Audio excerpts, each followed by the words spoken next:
Many of us believe that happiness is possible when we have a lot of money, a lot of power, a lot of fame. And many of us are running into that direction. We do not know, many of us do not know that happiness is possible in the here and the now.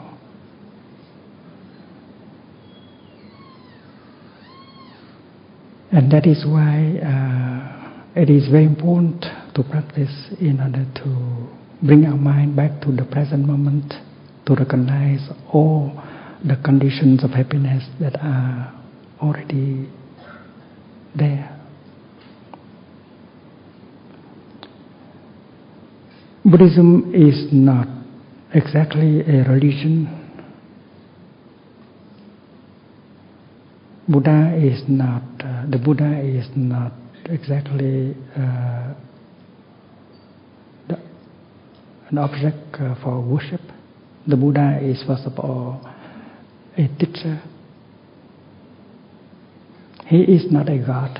He is a human being, and he has suffered a lot before he attained Buddhahood.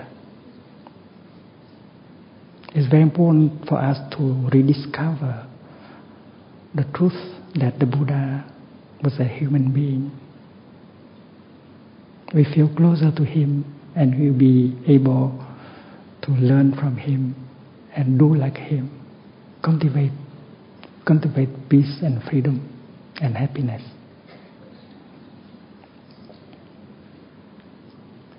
If we break through to the barrier of religion, we can touch the source of wisdom within Buddhism. The insight, the source of insight. And when we have that kind of insight, the insight of impermanence, the insight of no self, the insight of non-discrimination, and then we can undo the suffering within us. We can overcome, transform our fear, our anger, our violence.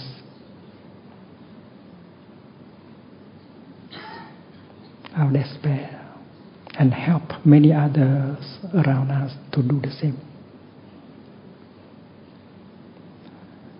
In the teaching of the Buddha, spiritual power can be attained by our daily practice.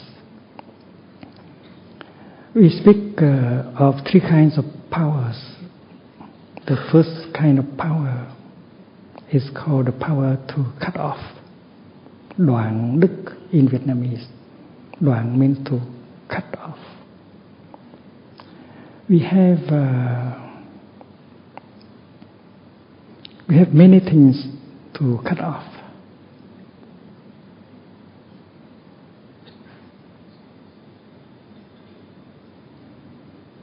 Our craving,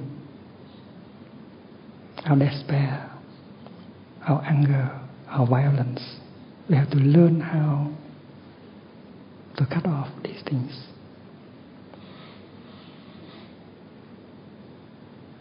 And the best way to cut off these things is to have the time to sit down and to look deeply into the nature of our suffering, our craving, our violence, our fear, our anger, our despair.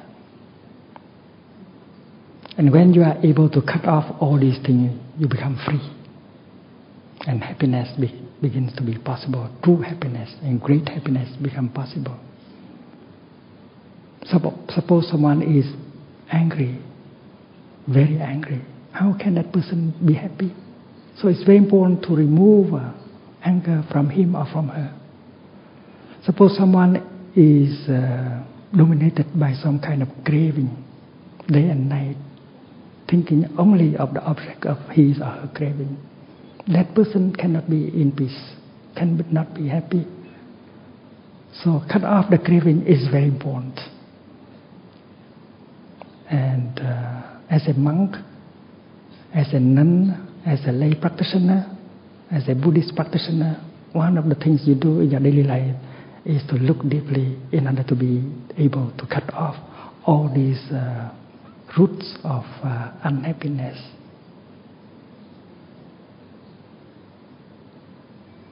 And when you are free, you can help so many people. When you are free from craving, from anger, from discrimination, you can help so many people. And the Buddha is such a person. He is utterly free from his afflictions. That is why he helps so many people. In Vietnamese we call that power đoạn đức. And the second kind of power we cultivate in Buddhism is trí đức. Trí means insight, cultivating insight. By the practice of meditation, of looking deeply, you get insight into the nature of reality. You can touch the nature of impermanence, of no self, of interbeing, of non-discrimination. And with that kind of insight, you can very easily solve many problems that you have in your heart, in your mind. And you can help so many people undo their difficulties and their suffering thanks to the insight you get. That insight is called prajna in Buddhism. The insight that can help you cross to the other shore, the shore of freedom, the shore of happiness. Prajna paramita.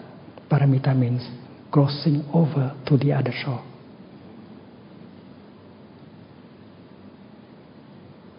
And with that insight, you can be very happy and you can make the happiness of so many people.